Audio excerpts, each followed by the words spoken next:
Imagine meeting a 61-year-old grandmother whose neighbors describe her as friendly, chatty, always ready to help. Someone who looks like she makes the best banana pudding in the neighborhood. Now, imagine learning that this same woman was feared across Oklahoma as Mean Nadean, a nickname whispered with a mix of shock and disbelief. This wasn't just another case. This wasn't another hit piece on a violent offender. This was a story that made even experienced investigators stop in their tracks. Because when the details of what Lois Nadean Smith did came out, the public couldn't make sense of it. How could a grandmother be capable of something people normally associate with cold-blooded predators? And yet, she was. But the path that took Lois from a protective mother to an execution chamber wasn't sudden. It didn't explode out of nowhere. It started with a rumor that she believed could destroy her family. And once she convinced herself that her son was in danger, the woman who once babysat neighborhood kids became someone the press would call one of the most brutal offenders Oklahoma had ever seen. But what actually happened? What turned a grandmother into Mean Nadean? And how did her final day unfold inside one of the most notorious prisons in the country? Let's break this down.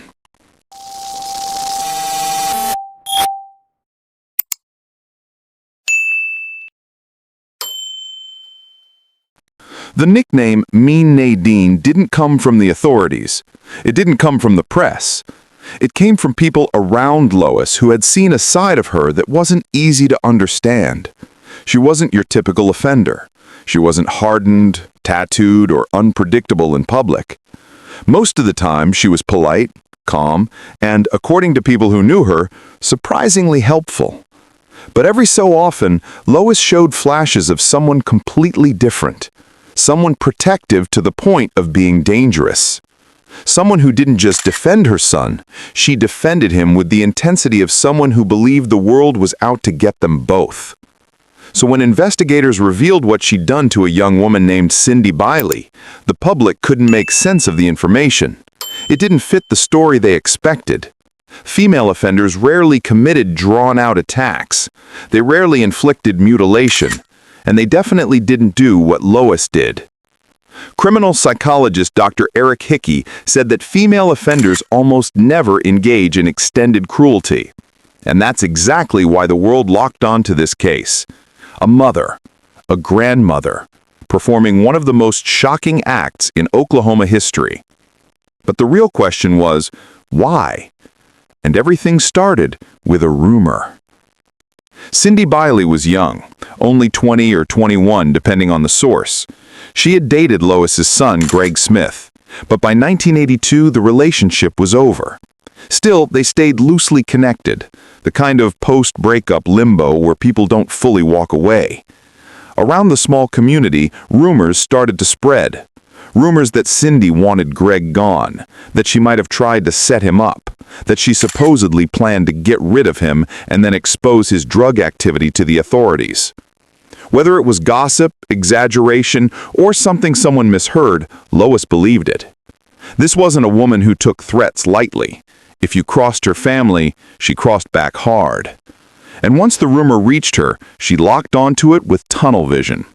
To her, Cindy wasn't just an ex-girlfriend. She was a threat. But instead of ignoring it or waiting for more information, Lois made a decision that would change everything. She was going to confront Cindy. The 4th of July weekend was supposed to be fireworks, cookouts, and celebration. Instead, it became the beginning of one of the most violent stories Oklahoma had seen in years. And it all started at a motel. July 4th, 1982. While everyone else was lighting sparklers, eating burgers, and enjoying the holiday, Lois and her son Greg were driving toward a motel in Tahlequah. Inside that motel was Cindy. Witnesses later confirmed that Lois and Greg showed up together and asked Cindy to come with them. She agreed, maybe thinking it was just a conversation, maybe thinking things could be smoothed over. But once she got into the back seat of the car, everything changed. The confrontation began immediately. Lois demanded answers. Heated words were exchanged. Cindy denied the rumors. Greg tried to stay in the middle. But the more Cindy denied, the angrier Lois became.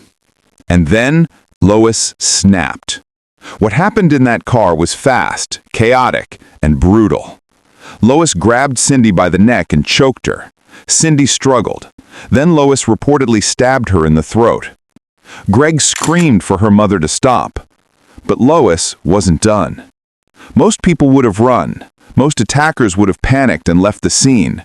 But Lois was in a different state of mind, a state investigators would later describe as beyond rage.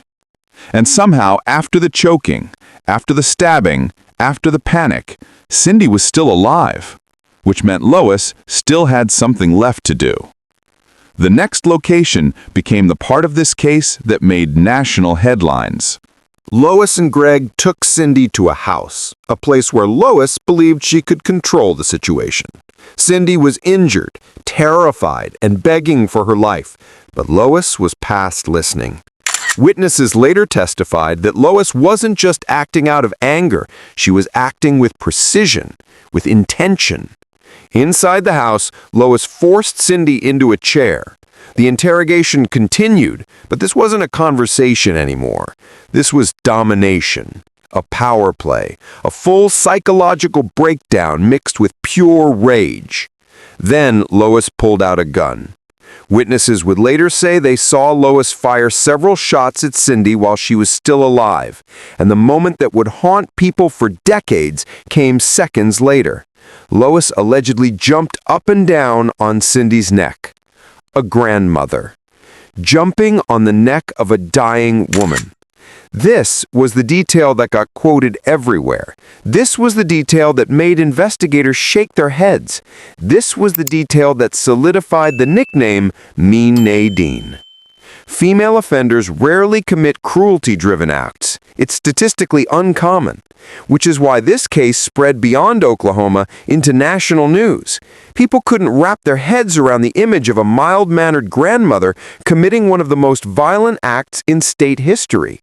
And maybe even more shocking, Lois didn't deny her role.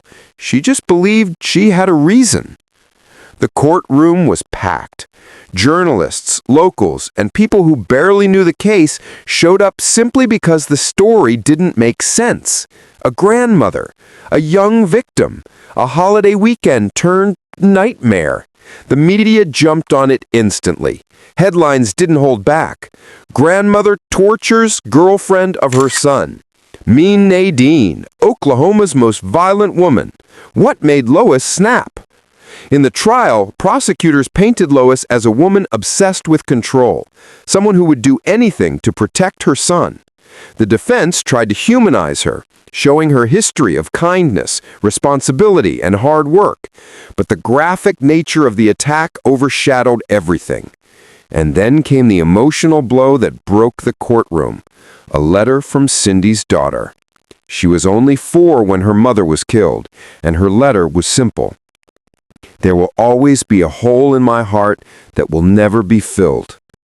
People cried in the gallery. Even some jurors looked shaken. When the verdict came, it wasn't surprising. Guilty of first-degree murder. The sentencing was swift. Death.